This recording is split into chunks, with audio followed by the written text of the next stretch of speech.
Hi there, Jennifer here. This is the first in a new series exploring one question.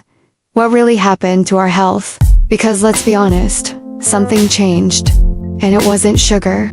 It wasn't one food or one habit. It was a slow unraveling.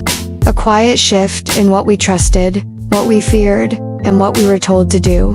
So let's start here, with the sun. Because there was a time when the sun was something we sought out. We played in it, healed in it, built our days around it. But slowly, that story changed. Ads, headlines, expert warnings, they started painting the sun as dangerous. Not just something to be careful with, but something to fear. Today, sunscreen is sold like a seatbelt for your face.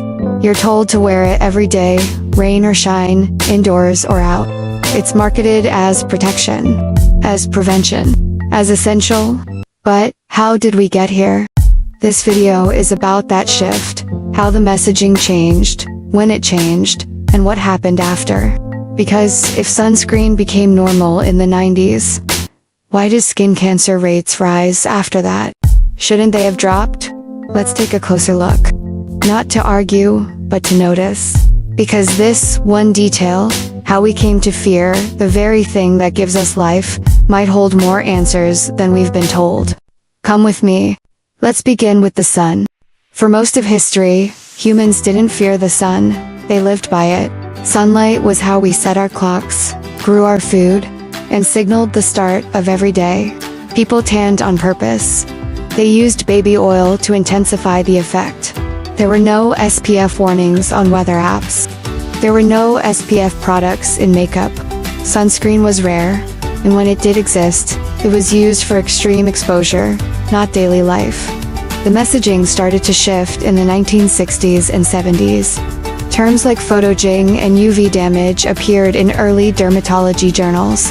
By the 80s, SPF numbers were on labels, and by the 90s, the message had fully changed. The sun was something to be protected from. Sunscreen was no longer optional. It was daily, year-round, and for everyone. We were told this would protect us. That daily sunscreen use would lower our cancer risk. That UV rays were the primary enemy. But here's the strange part. Skin cancer didn't spike during the decades when sunbathing was the norm. It surged after sunscreen became mainstream. What changed? That's not to say the sun is harmless. Yes, too much exposure can burn. Yes, fair skin is more sensitive. But what if something else changed too? What if part of the problem wasn't just the sun, but the sunscreen itself? Many of the most common sunscreen ingredients in the 80s and 90s, like oxybenzone and avobenzone, have since come under scrutiny. Studies show they can break down under sunlight and generate free radicals. Others are known endocrine disruptors, linked to hormone imbalance and thyroid disruption.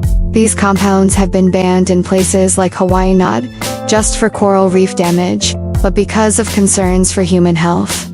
So while we thought we were protecting ourselves, we may have been doing the opposite. Blocking UV light while absorbing unstable chemicals. Reducing vitamin D production while disrupting hormonal balance. And all the while, rates of skin cancer continued to climb. The bigger question. What if the sun wasn't the threat, but a scapegoat? What if the combination of poor diet, unstable oils in our skin, and chemical exposure set the stage for sensitivity, and the sun was just the trigger? We were told to fear something natural. To shield ourselves from the very light that regulates our circadian rhythm, boosts our serotonin, and activates our immune system. And in doing so, we lost something essential. Sunlight isn't just light, it's information. It tells your body what time it is. It signals your hormones. It helps your skin make vitamin D, a hormone that influences over 1,000 genes. When we blocked the sun, we didn't just prevent burns. We interfered with something foundational. This isn't about guilt. It's about clarity. About stepping back and asking, what were we told? When were we told it? And who benefited when we believed it? In the next video, we're going to talk about what we put on our plates, and how one industrial ingredient quietly replaced real fat in almost everything we eat. If you've ever wondered why our bodies feel more inflamed, more sensitive, more sick than ever, don't miss it. Thanks for watching. This is Keto and Fasting. Been there, done that. Let's keep asking better questions, because the real story of health is still unfolding. Please, don't forget to subscribe.